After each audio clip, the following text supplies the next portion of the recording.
Rivers State is celebrating its 58th anniversary today, May the 27, 2025. Now, the State Administrator, Vice Admiral Iborete Abbas, has called on citizens to reflect on past achievement and work together to build a more prosperous future. He emphasized the importance of unity, transparency, and accountability in governance, highlighting the need for improved infrastructure, quality education, accessible skills acquisition programs for youth.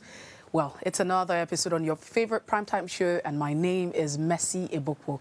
Today, we will discuss the 58th anniversary of Rivers State, the Vision 2050, if you like to say. Our guest would be Wisdom Chapa Jumbo, a public affairs analyst, and Ebenezer Wikina, who is the convener of Rivers 2050 Vision. Remember, Ways is about you, and you are the why in the way. So join the conversation daily and add your voice. Now, all you need to do is just head over to our YouTube channel. Is at Official Upgrade TV. Hit the subscribe button, like, share, and invite your friends to join the show now. I'd like to hear your thoughts on this topic when I open up the phone line. So as always, I'd like you to ponder my quote for today. And this is what he says: "We are bounded together by a common destiny and the hope of a better tomorrow where every Rivers citizen can thrive, contribute, and belong." Vice Admiral Iborete Abbas. So we'll delve into this much later. But first off, I take a quick break, and when we return, we'll just head straight to what's in the news.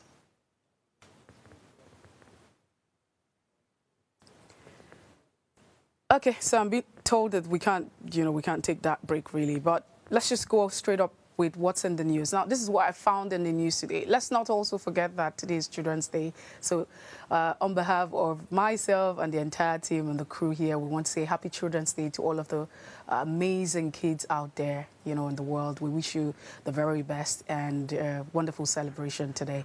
Now, in the spirit of Children's Day celebration, the President, Bola Ahmed Tinubu, seeks to end bullying.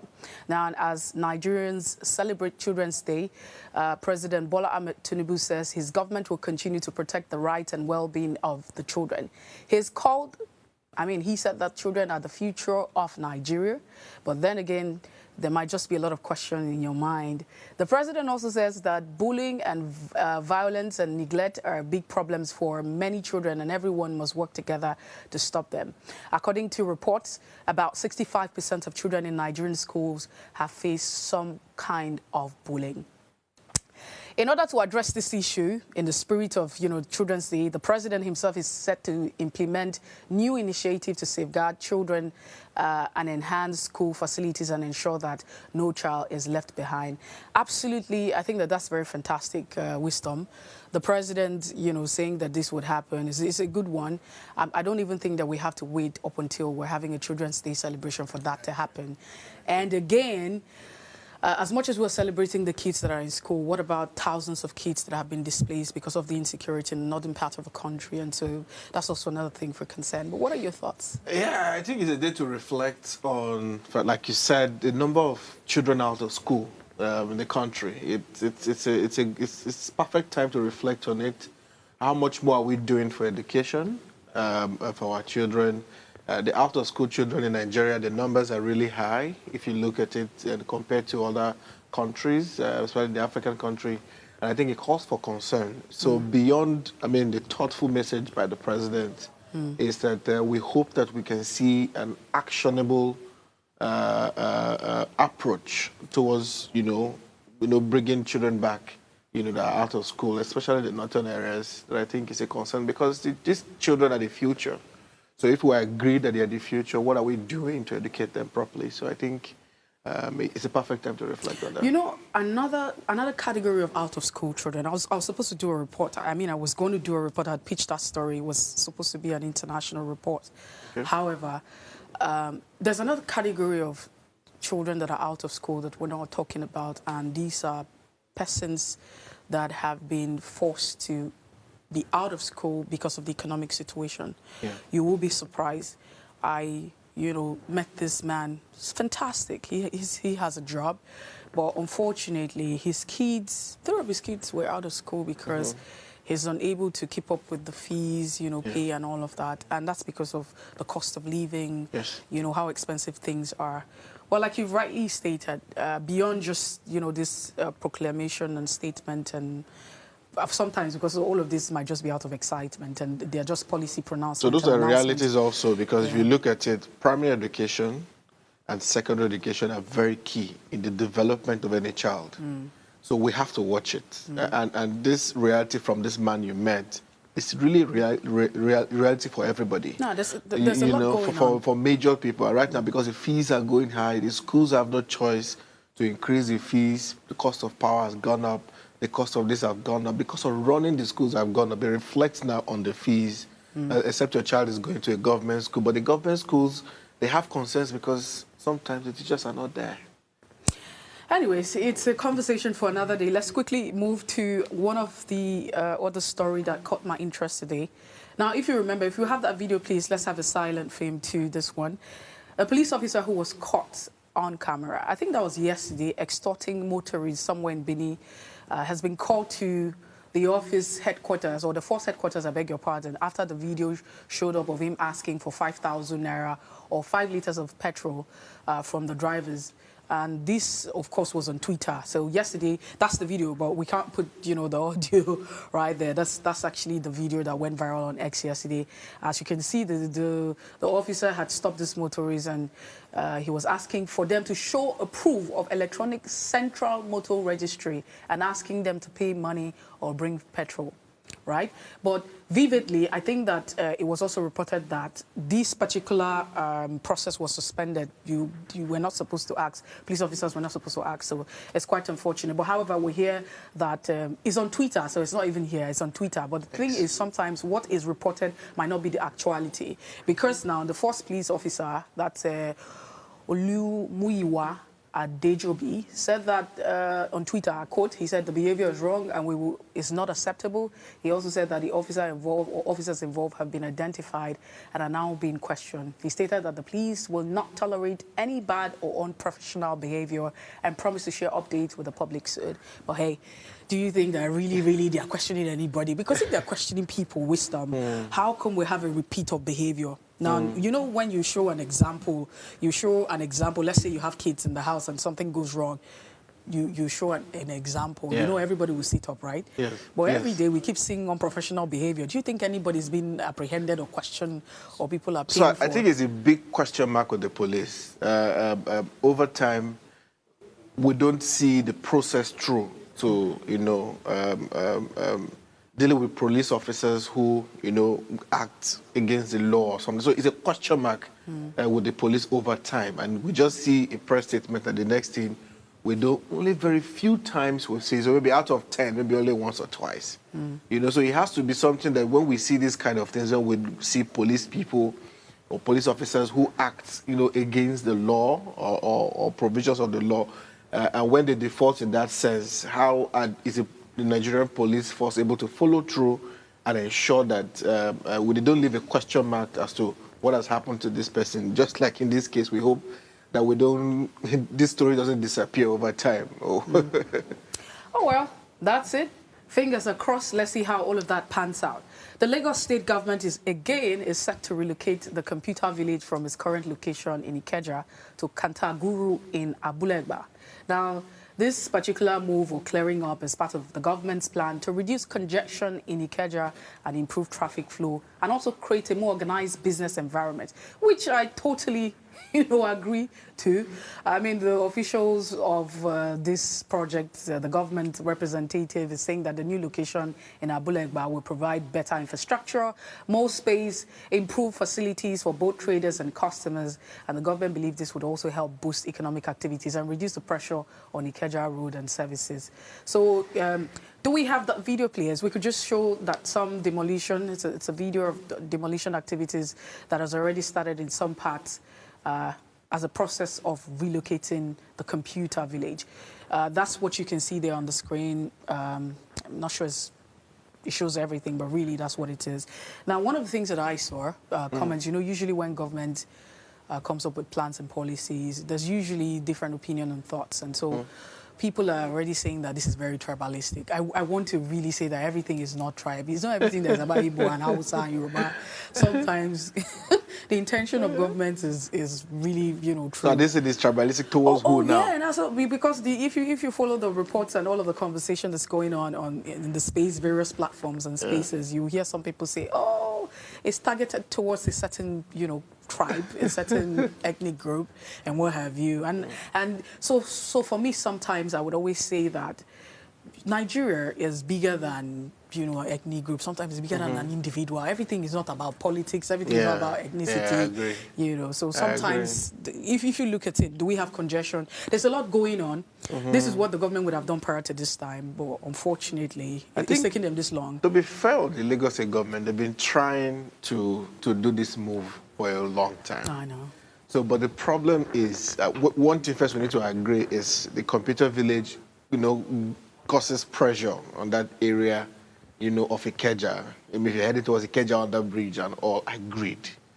But if I own a market in computer village, then my concern going to Abuleba way would be how do we get the customers to come there?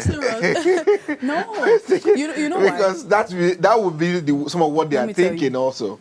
That how do we get our customers there? Abuleba is far. All people this and will all that. always pay for value. Well, don't people go to Obalende? Don't people go to? I don't think that's the case. So the truth is, I feel like government generally, not just speaking to the Lagos State government, government has failed at some point in organizing, the society and in the area of governance, because originally, if you find some of the economic activities or trading activities that's going on in a lot of parts, it's obstructing the flow of traffic, which is also not good. Yes. Because sometimes it's another concern. But it's better now than before.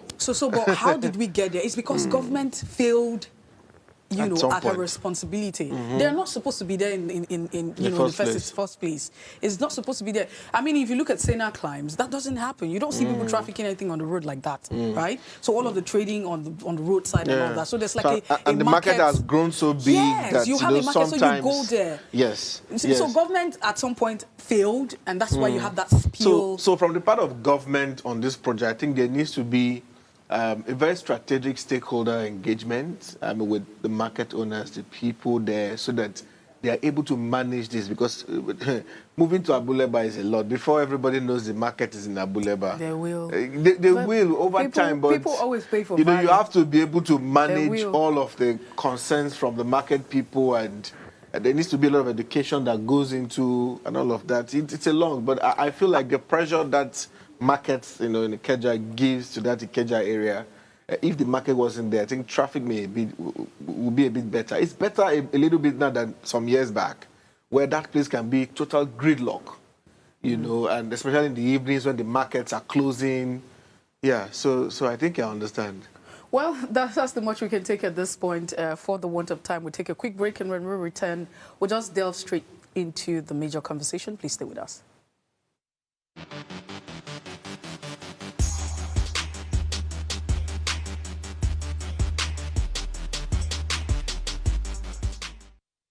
Life is made up of moments, some that fill us with joy, others that test our strength. Welcome to Heartlines. This is our space to explore the highs and lows of human connection, the love, the heartbreak, and resilience that shapes our life. From relationships to friendships, parenting to partnerships, and so much more. Every week, we share stories and conversations that define us, navigating love, separations, the struggles of parenting, dealing with anxiety and managing the pressures and stress of life. Real conversations that bring us closer, helping us heal, grow, and connect.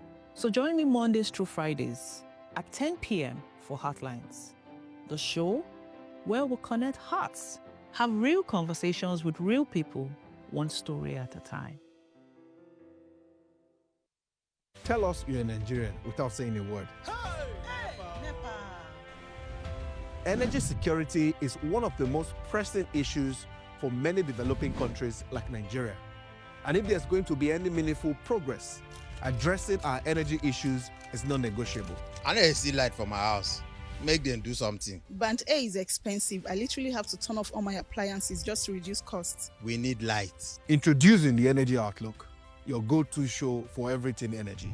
Every week, we'll bring you the latest insights, innovation, and in-depth analysis of Nigeria's energy sector. From policy discussions to regulatory insights, we'll analyze the key decisions influencing growth and sustainability in the energy sector. We'll bring you the human stories behind the headlines, giving you a personal perspective on the broader energy challenges. Join me every Friday at 6 p.m. for the Energy Outlook, your guide to the future of energy, where energy means business.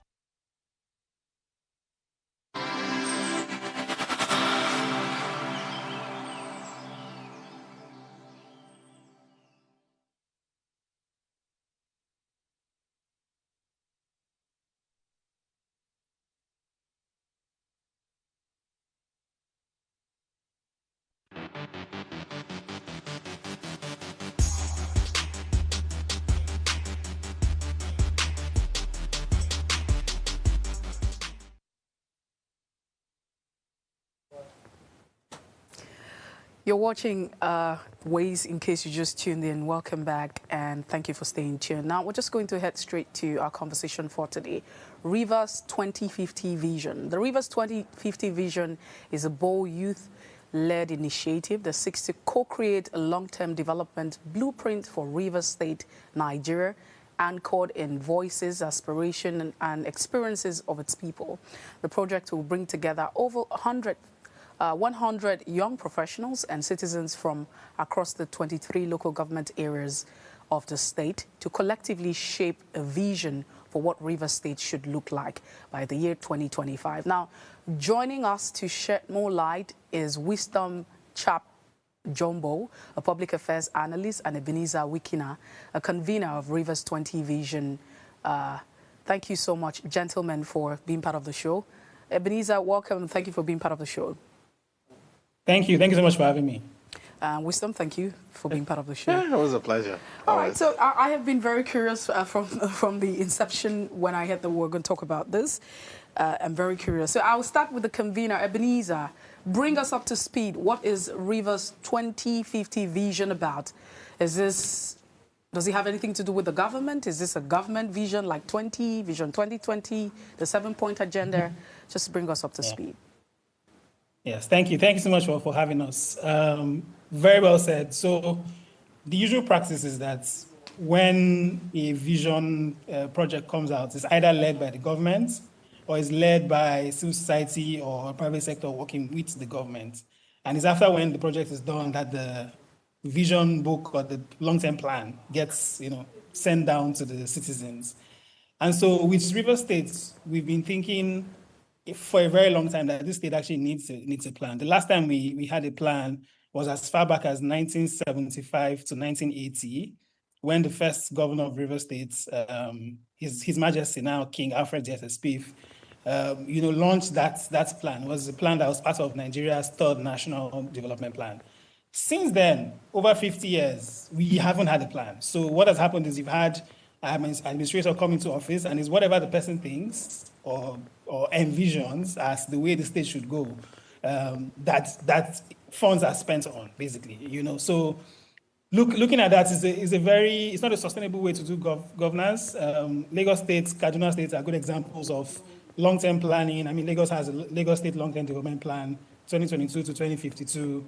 Some of the things that you were discussing earlier around urban planning, relocating the computer village, all of those things are part of the plan. People go check out those documents. So we believe that River State needs a plan like that, something that's sustainable, something that would ensure that the people, their needs are actually carried and put at the center of development. There's so much news about our state, but it's often about politics, and it's often about one person fighting the other person and all of the back and forth. And so we've said, how do we put development at the center of conversation? How do we ensure that the people's needs are there and are spoken about, and that the leaders actually get to know what the people actually need?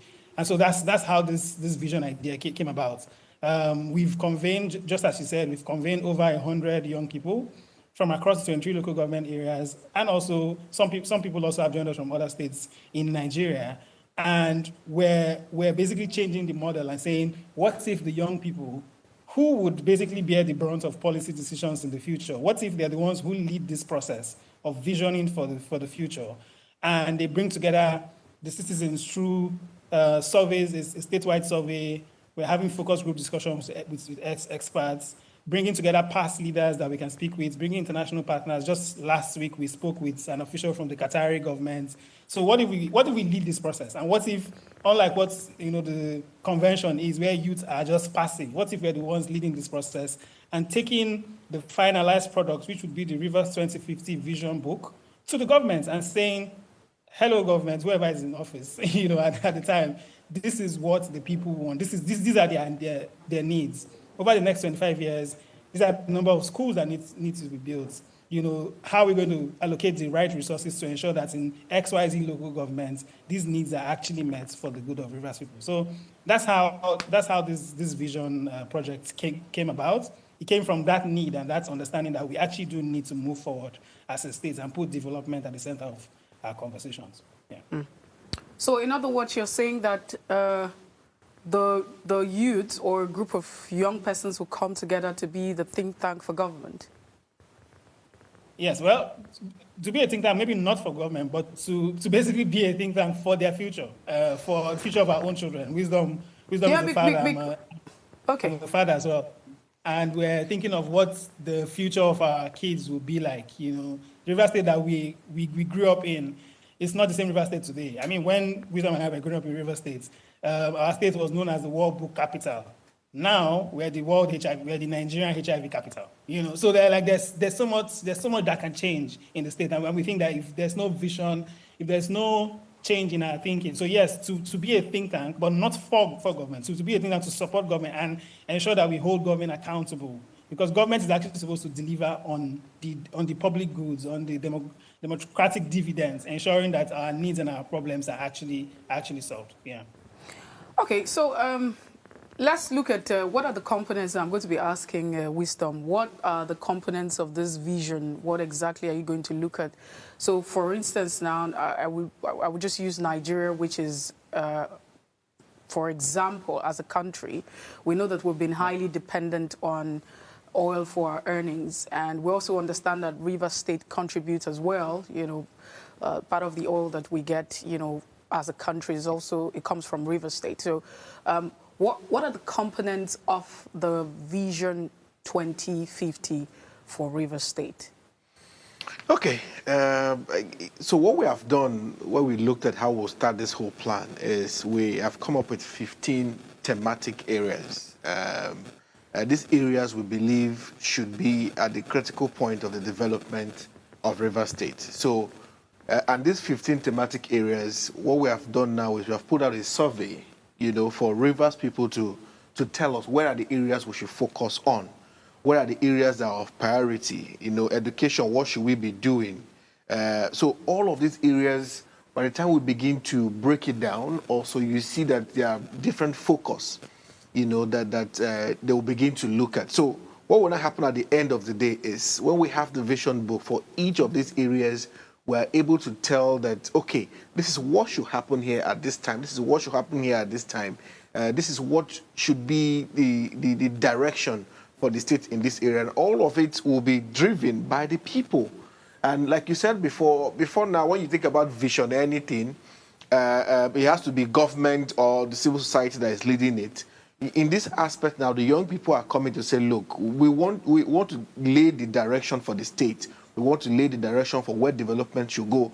And we have thought of designing or worked out this vision direction where everybody has contributed. And we feel like this is what government should be looking at. And it helps government subsequently, really, as they begin to view. So the key feature of this plan is, one, is to aim to close the gap between maybe food demand and industry supply.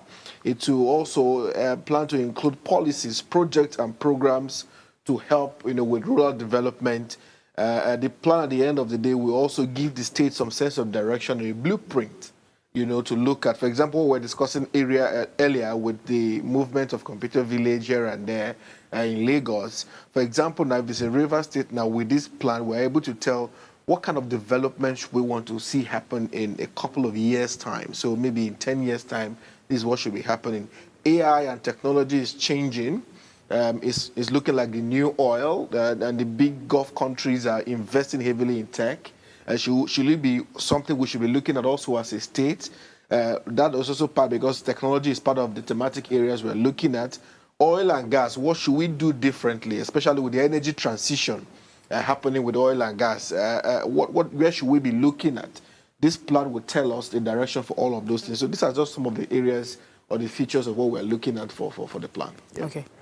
Ebenezer, I'd like also to, I mean, as a convener of this vision, how is this happening? How's this conversation going on in the middle of the political tussle that's going on? It's like you can't have development without peace, and so the entire process of development, how's that happening with all of the tussle that's going on in Rivers State? I think we've tuned off most of the political noise going on. I think that there will always be back and forth, right? I think that what is most important for us at this point is to ensure, just like I said earlier, to ensure that we put development at the center of the conversation. That when we've argued about who is wrong and who is right and back and forth, at the end of it, the point should be, what are the solutions for the people? How does the Rivers person or the person living in Rivers State, how does that person benefit from whatever way the political pendulum swings? You know, so we've basically ensured that we kept it neutral. We haven't been on any of the sides. This is not sponsored by any individual. We're engaging the public leaders. I mean, for example, we're going to speak to all of the former governors. We've extended the invitation to them. This coming Saturday, we're going to speak to our first governor. That's His Majesty King Alfred J.S. Spieth. Last week, like I said, we also spoke to someone from the Qatari government. So we're ensuring that we're keeping it about development. We're not bringing in all of those things, because I think those things are temporary, right? Those things are things that are eventually going to move on. What will matter, maybe in 7 months, we might not have any of these issues anymore. But what will matter would be, how would Rivers youth get jobs? We can't be contributing 40% to Nigeria's oil and gas outputs, and you have young people in Rivers State having to move to Lagos and move to Abuja and move out of the state just to find jobs. It makes no sense. Qataris, people in Qatar and the UAE are being paid by their government. So why can't a Rivers person be giving bursary and giving stipends as a young person from Rivers State by the Rivers State government? We do have the kind of resources to be able to do that. I mean, the data you were showing earlier basically was even showing that between an 11-year period, between 2009 and 2019, Rivers State received in 13% derivation up to $2.7 billion. Wisdom knows Rivers State very well, just as I do. I don't know if we look like a place that 2.7 billion has passed. You know, so the question would then be, where has that money gone if it really hasn't gone to the people, right? So that's what this vision is about. It's about asking the right questions, ensuring that the resources that we get actually benefit us, because that's what has happened in the Gulf countries. They have ensured that even now they are making their transition plans to move on to renewable energy and stuff like that, reducing their reliance on hydrocarbon. But all the money they got from hydrocarbon, they invested that heavily in their own people. So we can't continue to claim to be treasure base of the nation, oil states, big states, and then when the world moves on, we'll be left with nothing, because oil and gas wouldn't last forever.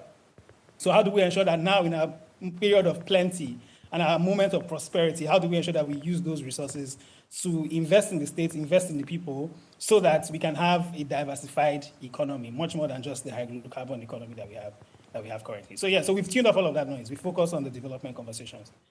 Just before I get back to wisdom, I'd also like to know, because one of the challenge that Rivers State faces is the issue of its environment, and you want to talk about the black suit. I have, had an experience of that black suit. It's not something pleasant. So, does the Rivers 20 vision, encapsulate how that's going to be addressed? The issue of environmental challenge, the Ogoni, cleanup and all of that. That has also been a long-standing conversation. So does the Rivers 2050 vision, capture how that all of these challenges will be addressed?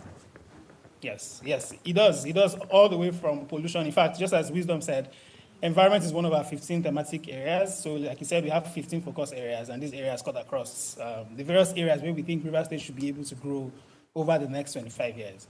So environment is one of the key areas. And just as you said, across the Niger Delta region, yes, it's a big challenge. Pollution from hydrocarbon exploration. Yes, suits was a big issue for us, to be honest. Yeah, I mean, we had to lead the Stop the Suit campaign and so much campaigning to ensure that that's reduced. It hasn't even really stopped. If you still go to areas that are close to the LMA area, people are still struggling with this issue.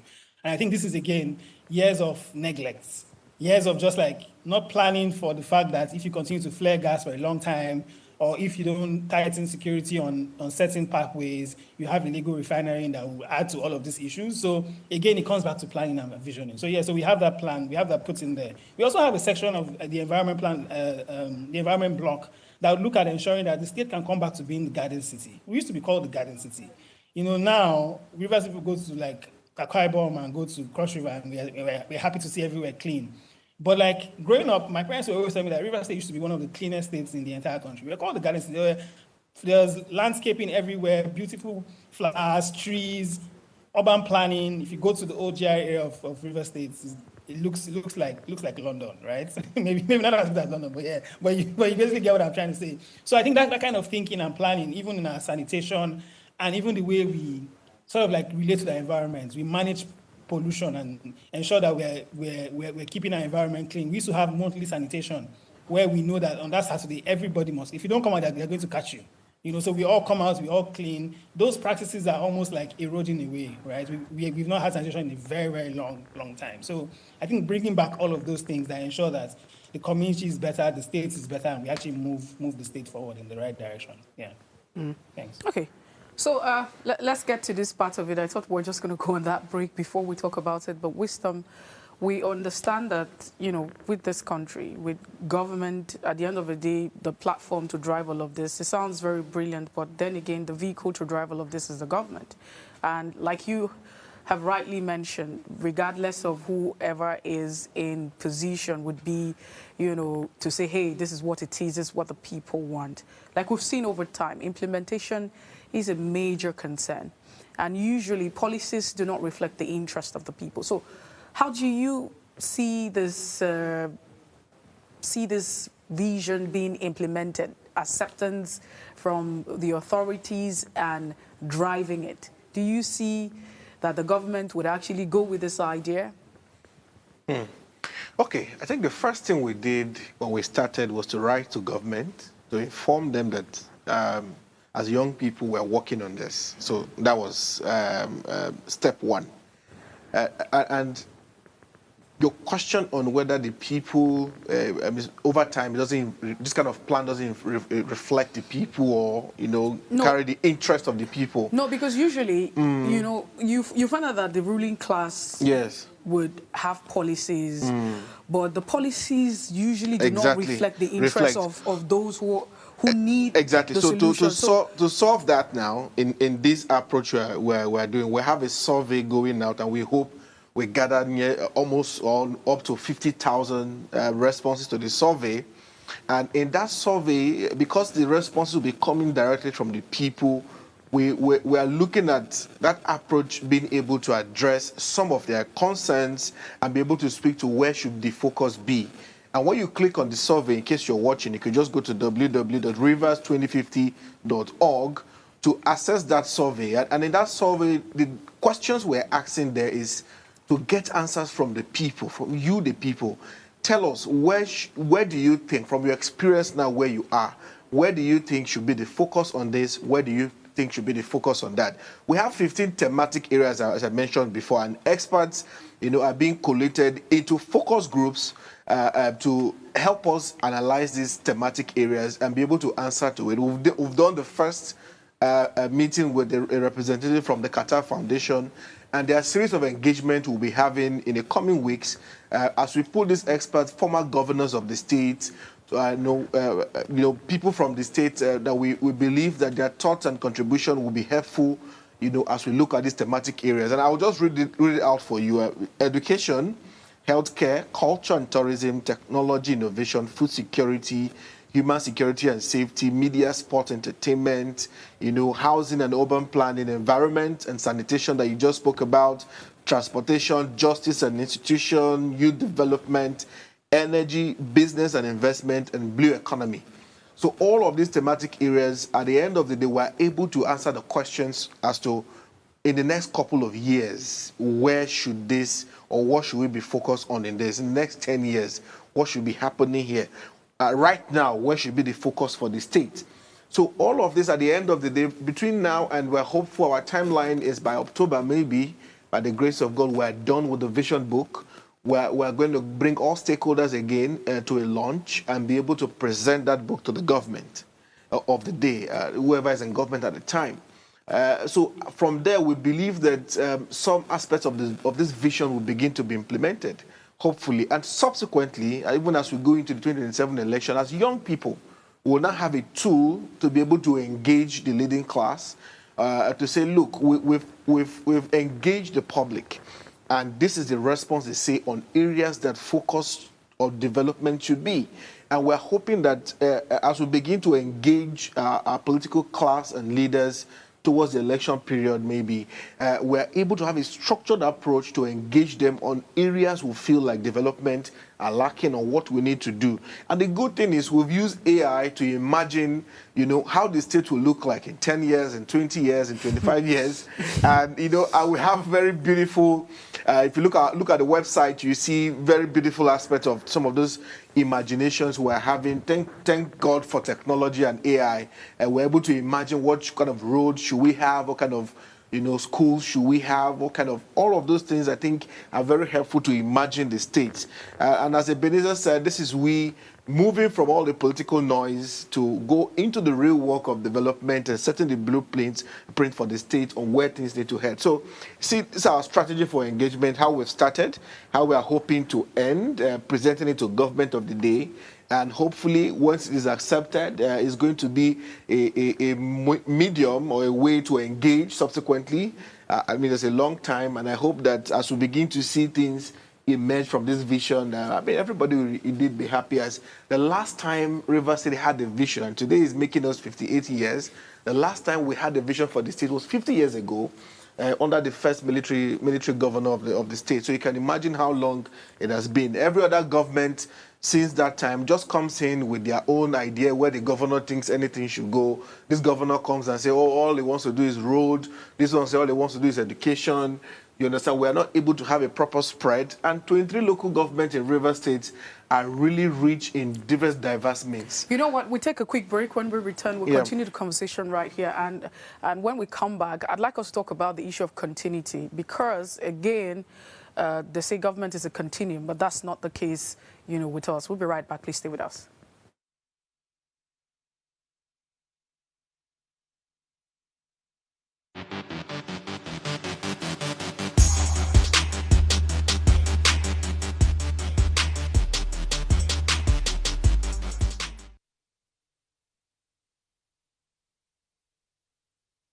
Life is made up of moments, some that fill us with joy, others that test our strength. Welcome to Heartlights. This is our space to explore the highs and lows of human connection, the love, the heartbreak, and resilience that shapes our life. From relationships to friendships, parenting to partnerships, and so much more. Every week, we share stories and conversations that define us, navigating love, separations, the struggles of parenting, dealing with anxiety and managing the pressures and stress of life. Real conversations that bring us closer, helping us heal, grow, and connect. So join me Mondays through Fridays at 10 p.m. for Heartlines, the show where we'll connect hearts, have real conversations with real people, one story at a time.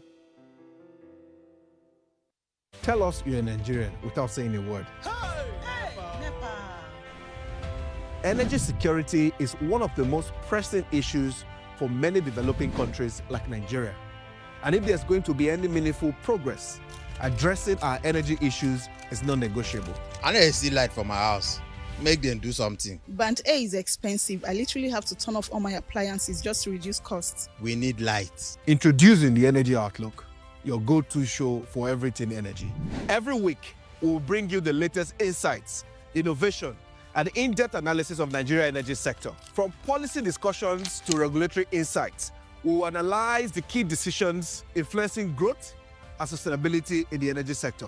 We'll bring you the human stories behind the headlines, giving you a personal perspective on the broader energy challenges.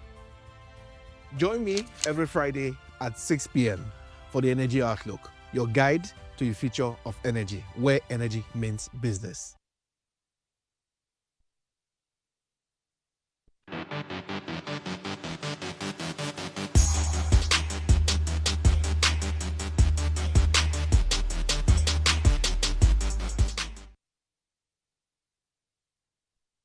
Thank you for staying tuned. If you just tuned in, we're discussing Rivers State's 2050 vision, and I have two gentlemen, one in the studio and the other one joined us live. Ebenezer is here and Wisdom, and these are conveners, of course, pioneers, if you like to say, stakeholders of this vision.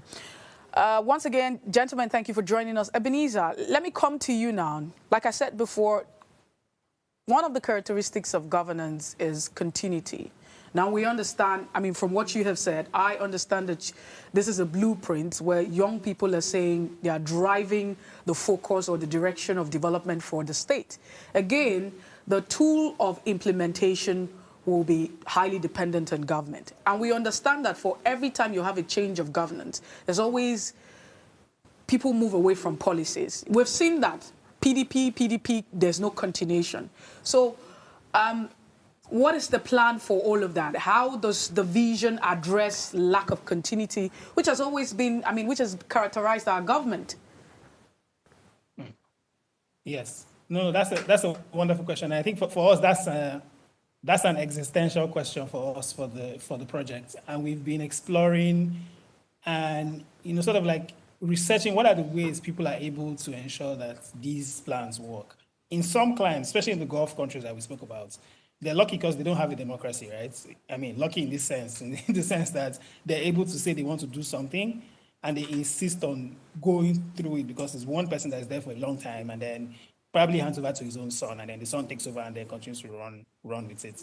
In our own case, with the 4-year system where at most the person gets eight years, it does feel like there's quite a bit of turbulence and disturbance. And we found that one of the ways some clients, especially in South America, in Asia, like look at Malaysia and Singapore and co. What they've done at their subnational levels is that they've been able to institute their plans as law, such that they get the House of Assembly or the local parliament, like the state parliament, to be able to pass. So when the plan is done, civil society finishes it, government feeds back into it, the various ministries and civil service adopts it, then it becomes law, right? It's passed as a motion and becomes law. So when it is law, is now binding on every subsequent administration that then comes into office, right? Such that a political office holder can even be taken to court if the person doesn't implement what is said. Yeah, can you guys hear me? Sorry. Yes, we can hear you. Yes, we can hear you. Go ahead, we can hear you. Okay. So such that people who have voted into office are held responsible because it is law.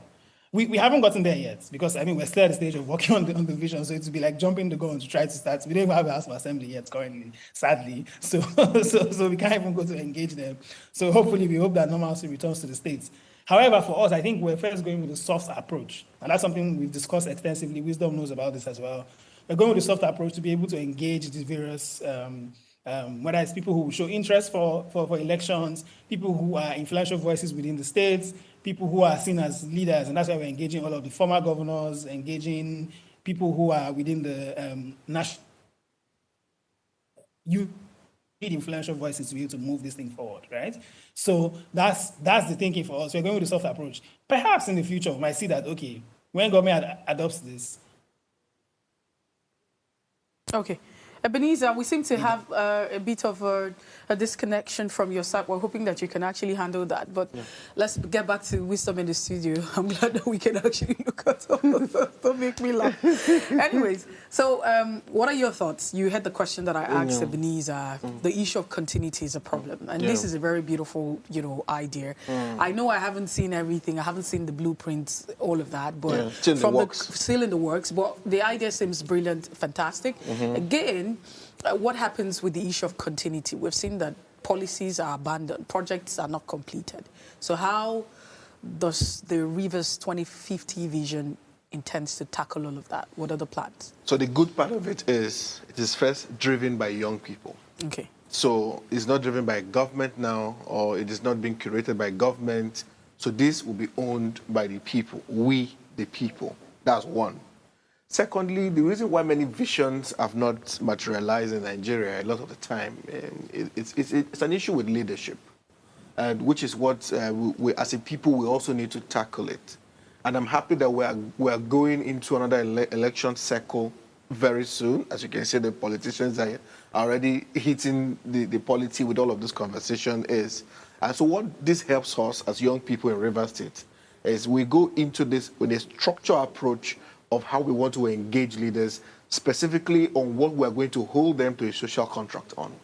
So as we go in, and the hope is that some aspects of this vision, or if not all of it, will be something that it can be adopted as we go on, and we can look at other options which we're not there yet, which Ebenezer said is, embed this in different legislations, that can be enacted for the states, and we're able to move forward. For example, if this is something that the State Assembly can say, okay, we're adopting it, we'll pass it into law, and this becomes, the vision guide for the state, and we must refer to it. I mean, it's possible we can do this for the state.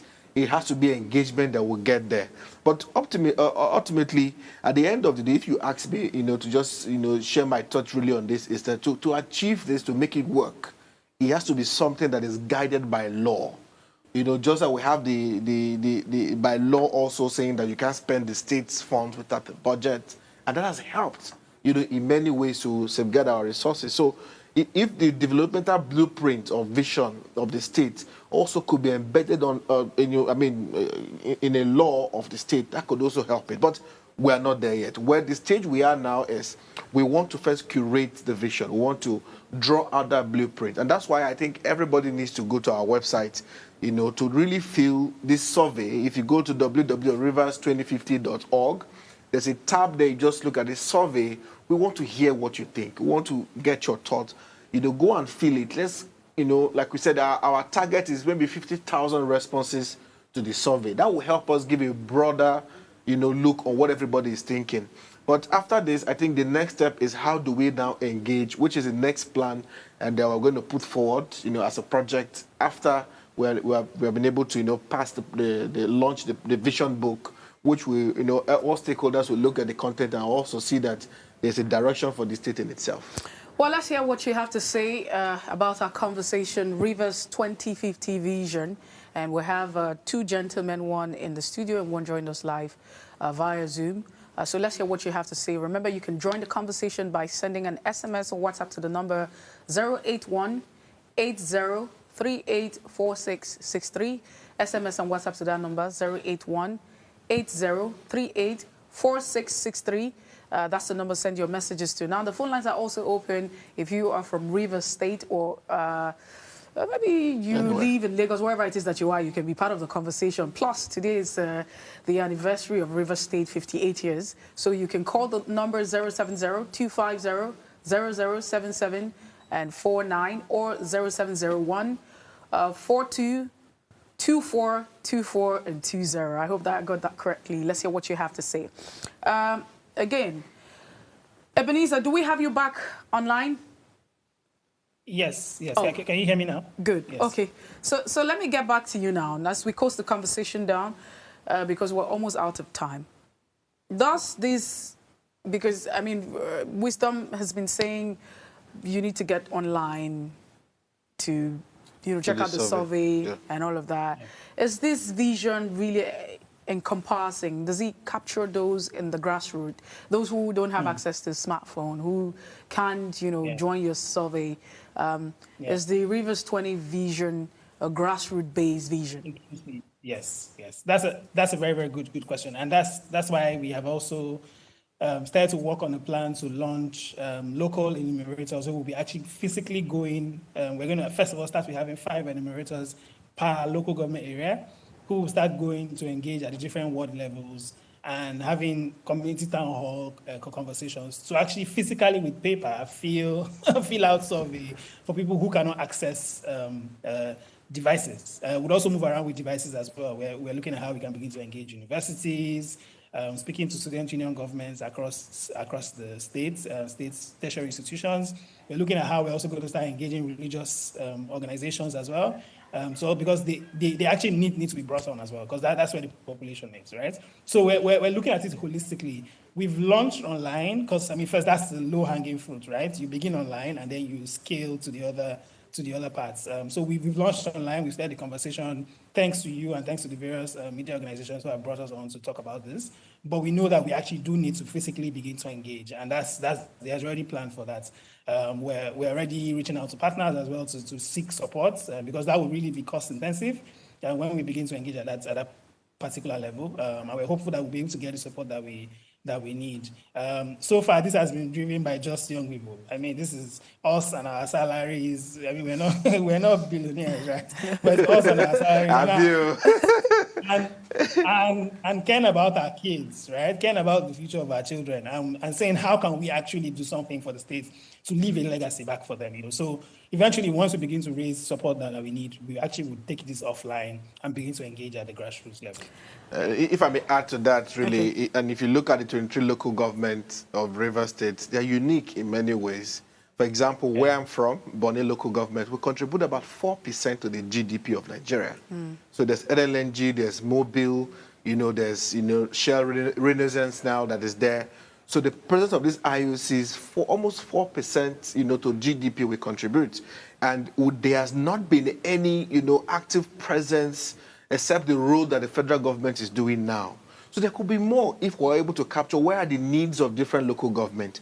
My local government now, because I speak, that's where I'm from, there's just a lot, that we want to put into this vision also, to say this is where we need to look at for the local government. And there are other local government across River State that we feel like development needs to spread, to every area. There are some areas that, that are very, rich in the different aspects that could contribute to the economy of the state if development could go there, all of that. So these are some of the things that I feel like reaching out to the rural areas is very important, and part of our plan, which is already implemented, part of the 100 volunteers we have, is picking people across the different local government. Tell us in your local government what is happening and all of that, and where you can contribute.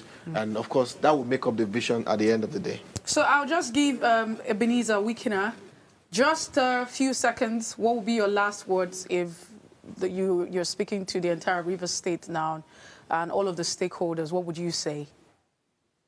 Yes, no, I would say that this vision cannot be complete without the people. It is powered by the people, even though it's led by the young people. It is powered by everybody, and we cannot succeed without you. So we call on you to join us, to support us. Wisdom mentioned the survey, that's very key. But then we're hosting town hall conversations, so please check out the website, follow us on social media. All of the town hall conversations, please join us so we can ask questions to the former leaders, what are the questions that you have about what's happened in the past and what we can do over the next couple of years.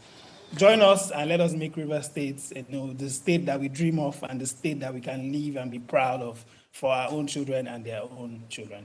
Yes. Well, I know you want to say something. Yeah, I wanted to say, just to emphasize the website, is www.rivers2050.org. Once you open the page, click on survey. You can fill the survey form, but have a walk around on the website and get more information that you need on the work we have been doing. And there are some news, links, everything. You can have all the information on the website. But don't forget www.rivers2050.org. Click on survey. Let's hear from you. We need to go. Thank you so much, Wisdom Chap Jumbo, and Ebenezer Wikina, for being part of the conversation tonight. That's the much that we can take. And thank you also for tuning in and listening. I hope you had an amazing conversation, because we had a great time right here. But before I go, ensure that you subscribe to our YouTube channel is at Official Upgrade TV. You can also interact with us. The conversation doesn't end here, so go further, drop a comment, and most importantly, follow us on all of our social media platforms and engage. Now, remember to like, share, comment, and invite your friends and family to watch, and also follow us as well. If you miss our quote for today, this is what it says. We are bound together by a common destiny, the hope of a better tomorrow where everybody, River citizens, can thrive, contribute, and belong. This is according to Vice Admiral Ibogete Abbas, who is the military administrator of River State. I'll see you tomorrow, all things being equal, at 8 p.m. Thank you. Enjoy the rest of your evening. My name is Messi Bokbo. Nigeria, by extension Africa, battles a growing youthful population, and with little or no meaningful engagement, leaves a ticking time bomb on our hands. We are a blessed continent with great wealth, both in people and material. Our focus on ways remains driving conversations that affects us all.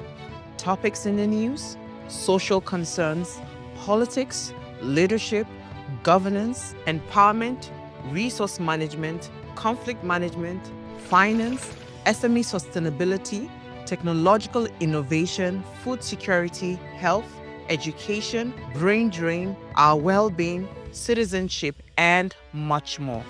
Our goal is to continuously drive these conversations, keep them burning at the table to effect a positive change, both for our nation and continent.